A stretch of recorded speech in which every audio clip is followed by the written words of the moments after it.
Bismillahirrahmanirrahim. Assalamualaikum warahmatullahi wabarakatuh. Salam sejahtera untuk kita semua.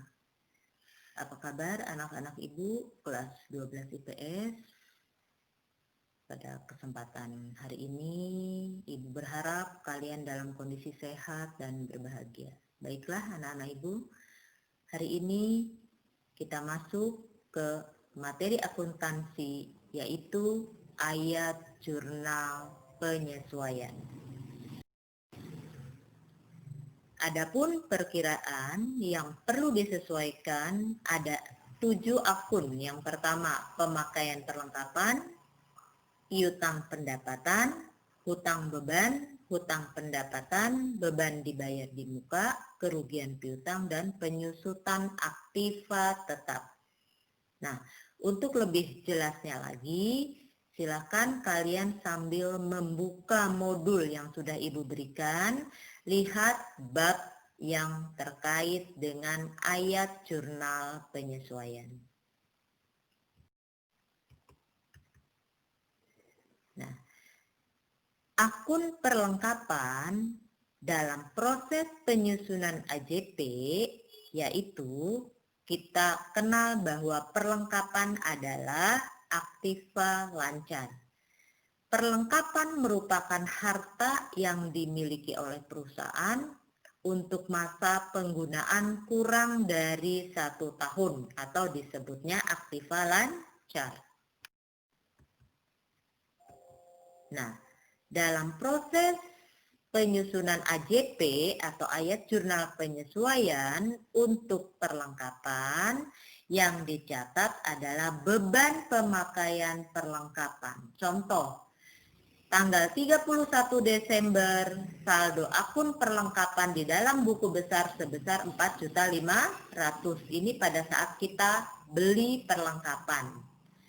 Nah, pada akhir periode perlengkapan ini tersisa nilai perlengkapan yang ada di gudang ini sebesar 3.300.000. Maka untuk perhitungan penyesuaian yang dilakukan yaitu perlengkapan yang tersedia yang kita beli yaitu sebesar 4.500.000 dikurangi dengan persediaan perlengkapan akhir periode tutup buku yang ada di gudang. Setelah kita beli 4.500.000 itu sisanya adalah 3.300.000. Maka yang dilaporkan dalam ayat jurnal penyesuaian adalah perlengkapan terpakai. Berapa perlengkapan terpakai? Yaitu perlengkapan saat dibeli 4.500.000, sisa yang ada di gudang 3.300.000, maka perlengkapan yang terpakai inilah yang dimasukkan ke dalam laporan ayat jurnal penyesuaian. Kita lihat di sini. Kolom jurnal penyesuaian hampir sama dengan jurnal umum. Yang membedakannya adalah di tanggalnya. Di saat kalian mencatat jurnal umum, tanggal yang digunakan adalah tanggal transaksi keuangan, yaitu tanggal terjadinya transaksi. Akan tetapi dalam proses penyusunan ayat jurnal penyesuaian ini adalah yang digunakan akhir periode pembukuan. Nah, untuk mencatat akunnya atau keterangannya untuk jurnal penyesuaian, ayat jurnal penyesuaian yaitu mendebit perkiraan beban perlengkapan, kreditnya perlengkapan sebesar perlengkapan yang terpakai. Bu, bagaimana cara menyusun jurnal penyesuaian ini? Ini adalah sudah baku, sudah ada rumusnya.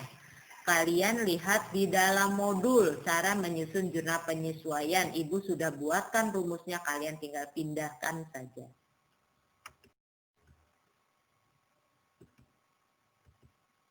Baik, yang kedua, akun beban yang masih harus dibayar. Beban yang masih harus dibayar merupakan beban yang telah terjadi tetapi sampai akhir periode belum dibayar.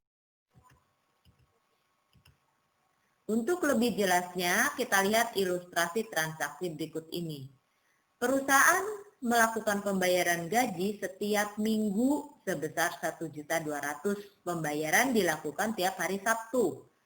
Nah, tahun 2019 perusahaan tutup buku. Ingat, untuk penyusunan jurnal penyesuaian ini adalah di saat tutup buku akhir periode kita perhitungkan.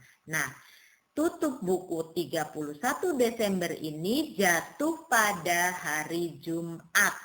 Nah, sedangkan proses pembayaran gaji karyawan itu dilakukan setiap hari Sabtu. Dalam satu minggu berarti Senin, Selasa, Rabu, Kamis, Jumat. Nah, di akhir Jumat ini periode pembukuan tutup.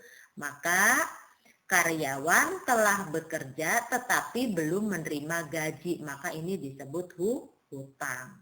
Jadi hutang gaji atau gaji yang belum dibayar. Perusahaan belum bayar gaji karyawan, maka punya hutang beban gaji. Kapan dibayar gajinya itu? Yaitu setiap hari Sabtu. Nah, di mana hari Sabtunya itu adalah periode bulan berikutnya. Jadi setelah tutup buku, maka kita perhitungkan dulu. Berarti kita punya hutang beban, yaitu beban gaji yang dibayar untuk karyawan. Nah, maka perhitungan penyesuaian yang dilakukan, gaji yang belum dibayar 5 hari tadi dari 6 hari. 5 dibagi 6 dikali 1.200.000. Maka terhitung 1 juta hutang gajinya. Yaitu dalam proses penyusunan AJP, tanggalnya ingat yaitu akhir periode, maka kolom keterangan akun ini yaitu beban gaji di debit, kreditnya hutang gaji. Beban gaji di debit sebesar 1 juta, hutang gaji di kredit 1 juta. Ingat, ini adalah rumus baku yang ada di dalam modul kalian.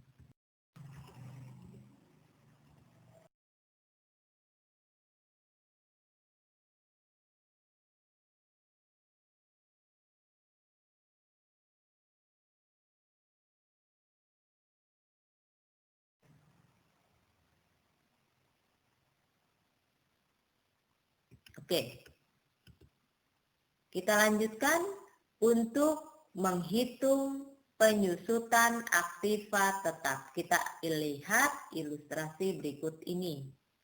1 April 2019 dibeli kendaraan atau mobil seharga 125 juta. Masa manfaat kendaraan 4 tahun dan nilai residunya adalah 5 juta selama 4 tahun. Jadi kalau kita belinya 1 April 2019, maka masa manfaat selama 4 tahun itu adalah berakhir di 1 April 2023, 5 juta rupiah. Ya. Nah, dalam proses perhitungan AJP ini kita lihat, kita ingat kembali selalu di akhir periode. Akhir periode dari pembelian 1 April 2019, periode tutup bukunya adalah 31 Desember 2019. Dihitung adalah 9 bulan. Maka perhitungan penyesuaian yang dilakukan, kita bagi nilai ekonomisnya kan 4 tahun. Harga mobilnya 125 juta dikurangi nilai residu selama 4 tahun yaitu 5 juta. Maka 125 dikurangi 5 juta menjadi 120 juta nilai ekonomis 4 tahun.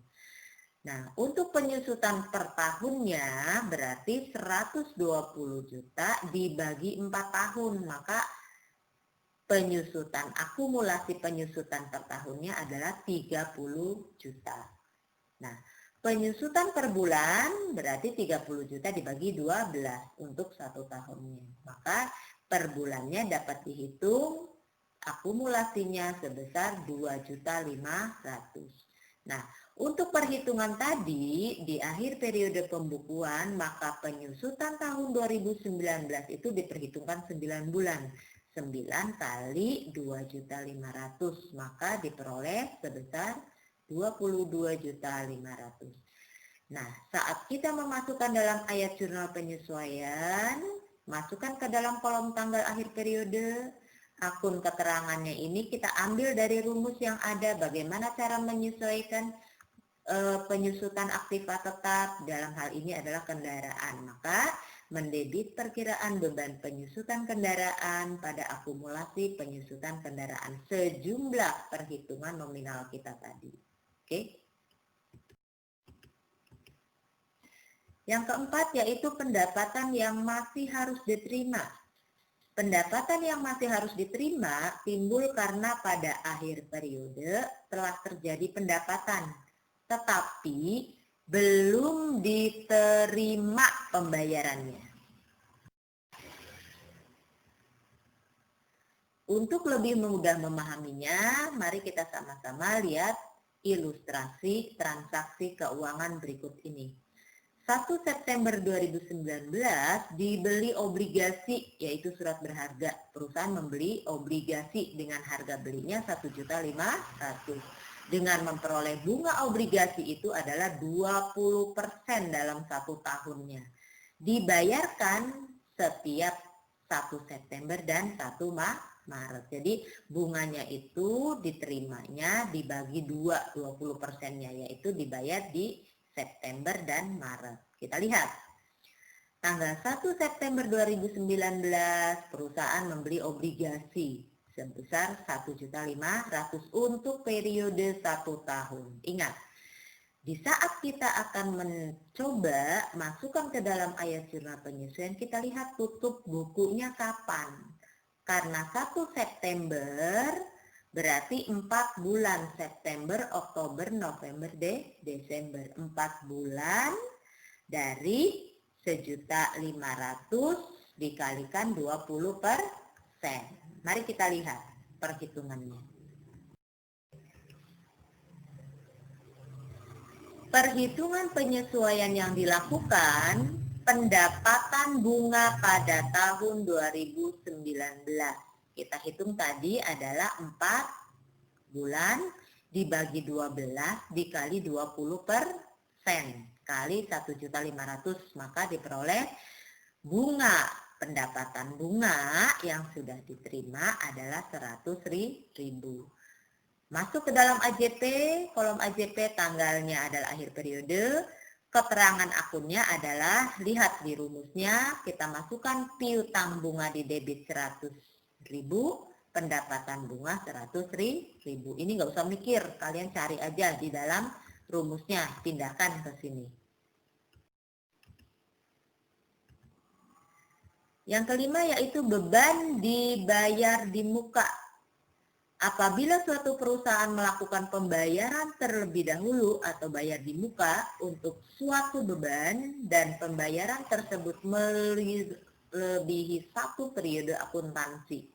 Nah, pencatatan beban dibayar di muka ini dapat dilakukan 2 cara.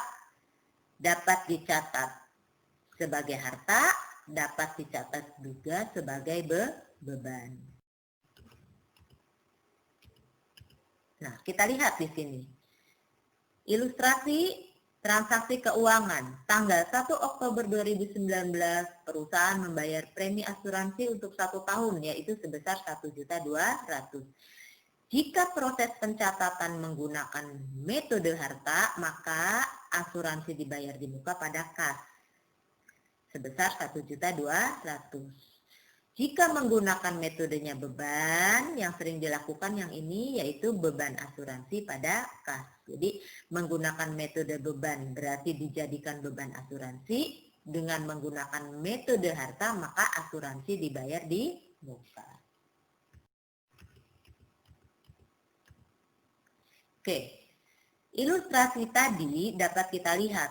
Pembayaran premi asuransi untuk 1 tahun tanggal 1 Oktober 2019, premi asuransinya sampai tanggal 1 Oktober 2020 sebesar 1.200.000. Ingat, dalam proses penyusunan AJP yaitu di akhir periode Oktober, November, Desember, berarti yang menjadikan beban, nilai beban adalah 3 bulan.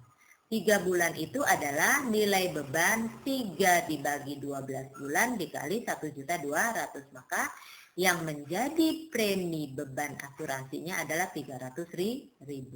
Nah, Jika kita menggunakan nilai harta, maka sisa dalam 1 tahun itu adalah 9 bulan. 9 dibagi 12 dikali 1.200.000. Maka diperoleh nilai nominalnya 900.000. Ini kata kunci yang perlu kalian ingat. Yang pertama, apabila kalian mencatat di dalam jurnal umum itu dengan menggunakan metode harta, maka AJP-nya adalah beban.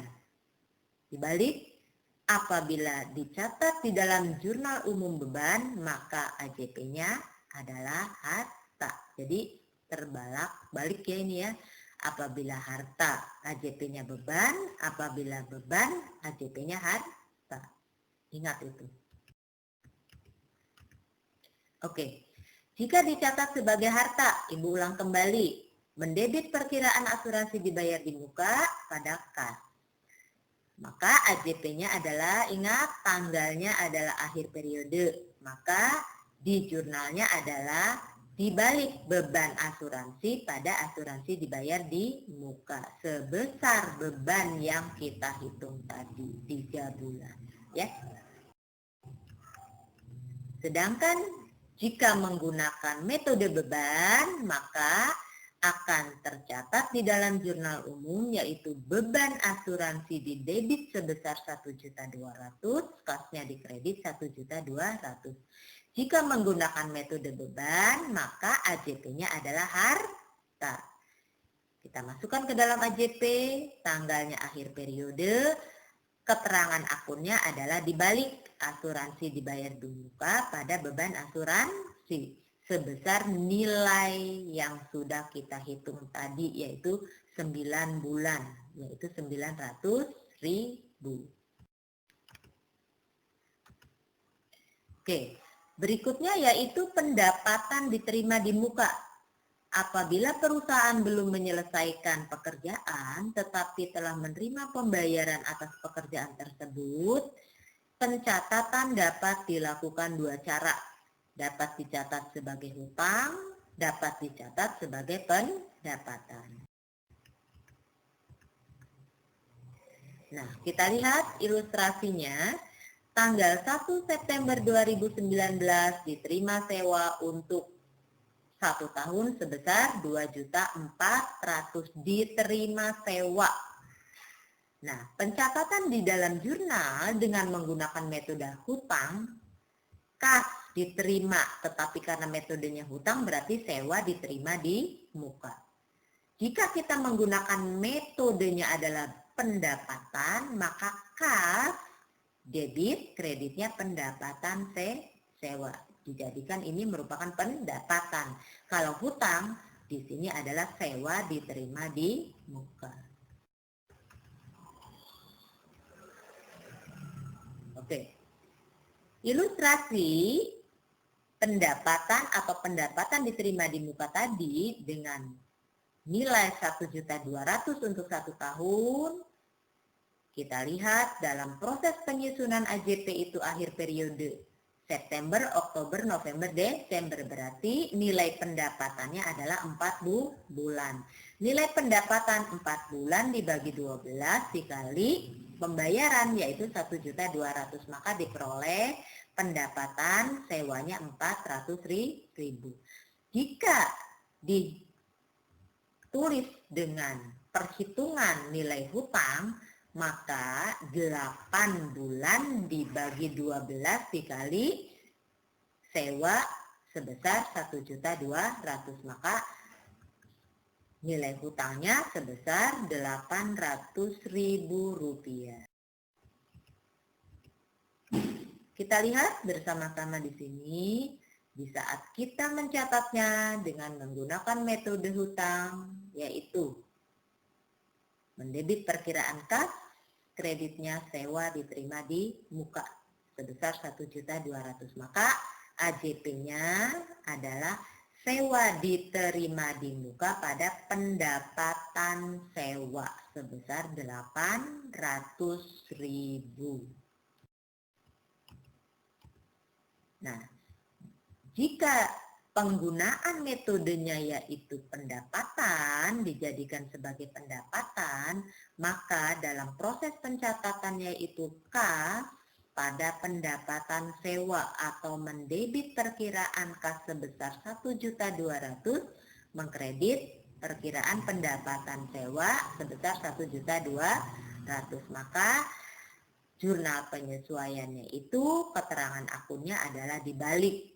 Kalau tadi adalah sewa diterima di muka, sekarang pendapatan sewanya di debit, sewa diterima di mukanya di kredit sebesar 400.000 yang sudah merupakan pendapatan sewa. Oke, demikian materi ayat jurnal penyesuaian. Untuk lebih memahaminya lagi, Ibu harapkan kalian baca detail modul yang sudah Ibu berikan, yaitu materi cara menyusun jurnal penyesuaian. Tolong dipahami rumus-rumus yang ada di dalam modul yang sudah Ibu buatkan, ya. Terima kasih, selamat belajar, semoga sehat selalu. Wabillahi taufik wal hidayah. Wassalamualaikum warahmatullahi wabarakatuh.